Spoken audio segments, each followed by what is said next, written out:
แตกออกมาว่า2 อัน 3 อันไปใช่เลย อยู่หั่นแหละอยู่ต่อปีนั้นมันแตก มันเป็นผ้ามันแตกอันนึง มันตกลง มันรุดนี่มือดิถ้ามันตกมันบอกให้ลูกก็บ่ได้เลยโอ้ว่าแต่คุณ เลยมึงไม่ได้ถือเลยมึงไม่ได้ขับ ใส่กระเป๋าไว้ ไม่ได้เอาเนาขันหากันนะ บ่ท่านยกขึ้น จะพอเนาะ มีชาบง จะพอมึงจังสวย เป็นยังลุงเบิด มันเป็นผ้านะ เอา มันเป็นพระ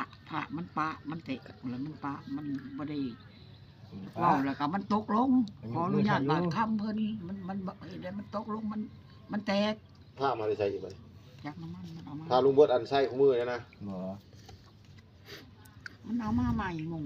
2-3 เดือนขึ้นหลังเจอ ไอ้พอตายผม เพิ่งตื่นเป็นว่าเอามาใหม่แล้ว โอ้ไปหลักผ้ามาได้ลุงเบิด หนักนะโอ้ใส่ลูก อ้าวโอ้ลุงกินอยู่บ่ได้เรื่อง หนักผ้าเล็บใช่เลย เพิ่นว่าว่าอัน ของสาเมืองนั่นแต่เก่าแก่พระตัวนั้นนั่นแต่เก่าแก่เพิ่นว่านั่นเอาต้นตื่นแล้วเพิ่นว่ามาล่ะ ไปเอามาน้ำเขา เด้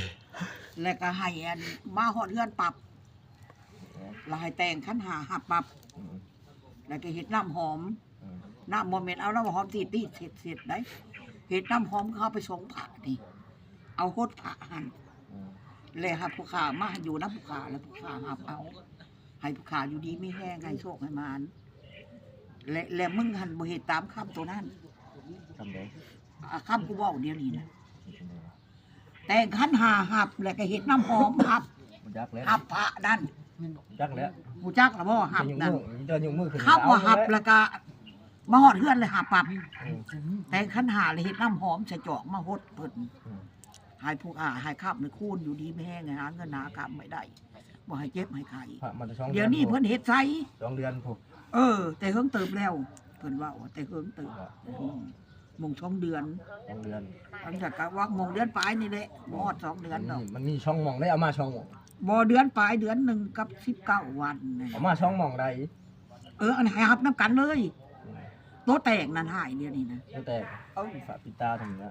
ตัวแตกนั่นหายตัวอื่นบ่ได้หายอยู่ดิ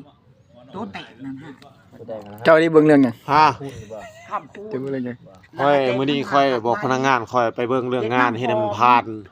ว่าเกี่ยวกับงานค่อยนี่ต้องละเอียดนะ ขี้มินแล้วก็เอา ผ่านบ่ได้ โกโก้เบิ่งเรื่องหยังโกโก้ สีใส่ โกโก้ น้ำดอกไม้ใส่ โกโก้เบิ่งเรื่องหยัง ใส่